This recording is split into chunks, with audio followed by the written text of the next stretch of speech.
Hello அபி, எங்க ஆபீஸ்ல நீ ஃப்ரெண்ட்ஸோட பேசிட்டு இருக்கேன்டா, உனக்கு அப்புறமா கால் பண்றேன். ஒரு நிமிஷம். ஹலோ, டேய் ஃப்ரெண்ட்ஸோட கால் கால்ல இருக்கேன்டா, உனக்கு அப்புறமா கூப்பிடுறேன்.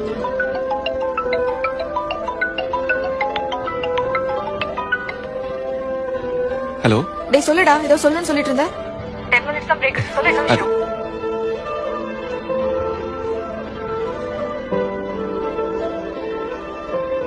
ஒண்ணும் இல்ல, நான் போன் வைக்கிறேன்.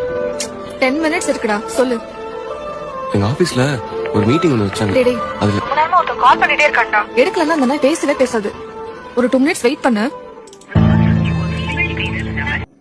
ഇതുപോലൊരു ബന്ധത്തിൽ കൂടെയാണ് എന്തെങ്കിലും ഒരു റിലേഷൻഷിപ്പ് കടന്നു പോകുന്നതെന്നുണ്ടെങ്കിൽ നമുക്ക് ആ ബന്ധം വേണ്ടെന്നേ.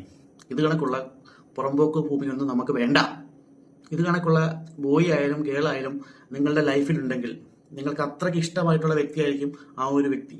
പക്ഷെ ഇമാതിരി പരിപാടികളൊക്കെ കാണിക്കുന്ന ടീമുകളുണ്ടെങ്കിൽ സ്റ്റോപ്പ് ചെയ്യുക, നിർത്തുക ആ ബന്ധം എവിടെങ്കിലും. അത് വേണ്ട നമുക്ക്. ഫ്യൂച്ചറിൽ നമ്മളുടെ മനസമാധാനത്തിന് അത് ഒരുപാട് പ്രശ്നങ്ങൾ ഉണ്ടാക്കും. ഇങ്ങനത്തുള്ള ആളുകൾ നമ്മുടെ ലൈഫിലുണ്ടെങ്കിൽ ഇഗ്നോർ ചെയ്ത് കളയാം. അവർ നമുക്ക് ഇട്ട് തരും. നമുക്കൊരു വാല്യൂ ഇല്ല, അവരുടെ ടൈമിനാണ് വാല്യൂ ഉള്ളതെന്നുള്ളത് നമുക്ക് അവരോട് ബോധ്യപ്പെടുത്തി തരും. ആ സമയം നമുക്ക് മനസ്സിലാകുമ്പോൾ നമുക്കത് അക്സെപ്റ്റ് ചെയ്യാൻ ഭയങ്കര ബുദ്ധിമുട്ടായിരിക്കും. കാരണം നമുക്ക് ഇഷ്ടമാണല്ലോ, ഓൾറെഡി അവർ ഇഷ്ടമാണല്ലോ, അവർ നമ്മളെ കൂടെ നിൽക്കും. ഒരു കിഴങ്ങ് നിൽക്കത്തില്ല. അവരുടെ ലോകം വേറെ, നിങ്ങളുടെ ലോകം വേറെയാണ്. അത് തിങ്ക് ചെയ്ത് മനസ്സിലാക്കി അവരിൽ നിന്ന് മൂവ് ഓൺ ചെയ്യുന്നതാണ് ഏറ്റവും ബെറ്റർ. വീണ്ടും ഇതേ പ്രവൃത്തി അവർ കാണിച്ചുകൊണ്ടിരുന്നു കഴിഞ്ഞാൽ നമുക്ക് ഒരുപാട് വേദന നമ്മുടെ പേഴ്സണൽ ലൈഫിൽ ഉണ്ടാവും. നമ്മുടെ ഫ്യൂച്ചർ പോവും, നമ്മളുടെ മനസമാധാനം പോവും, നമ്മുടെ ഫാമിലി ആയിട്ടുള്ള റിലേഷൻഷിപ്പ് ബ്രേക്ക് ആവാൻ അതിന് കാരണമാവും. ഫ്രണ്ട്സ് ഉണ്ടെങ്കിൽ അവർ നമ്മളെ ഇഗ്നോർ ചെയ്യും, നമ്മൾ മെന്റലി ഡൗൺ ആവും. അങ്ങനെ കുറേ പ്രശ്നങ്ങളിൽ കൂടെ നമ്മൾ കടന്നു പോകേണ്ടി വരും.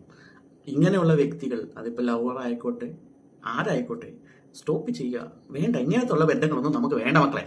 ഇത് കണക്കുള്ള ടീമുകളൊന്നും നിങ്ങളുടെ ലൈഫിൽ ഒരു പുണ്ണാക്കം ചെയ്യാൻ പോകുന്നില്ല. നിങ്ങളുടെ ലൈഫ് കിടക്കുവാണ്. ഇതിന്റെ പേര് സൂസൈഡ് ചെയ്യുന്ന കുറെ മണ്ടന്മാരുണ്ട്. അവൾ എനിക്ക് ടൈം തരുന്നില്ല, അവൾ എനിക്കോട് മിണ്ടുന്നില്ല, അല്ലെങ്കിൽ അവൻ എന്നോട് മിണ്ടുന്നില്ല എന്ന് പറയുമ്പോൾ ഒന്ന് പറഞ്ഞ് രണ്ടാമത് ചെയ്യുന്ന പുതുതലമുറയിലുള്ള പയ്യന്മാരോട് പറയാൻ പോകുന്നത്, മക്കളെ ലൈഫ് കിടപ്പുണ്ട്. ഇങ്ങനെയൊക്കെ ചെയ്യുമ്പോൾ നിങ്ങളൊന്ന് ചിന്തിക്കുക.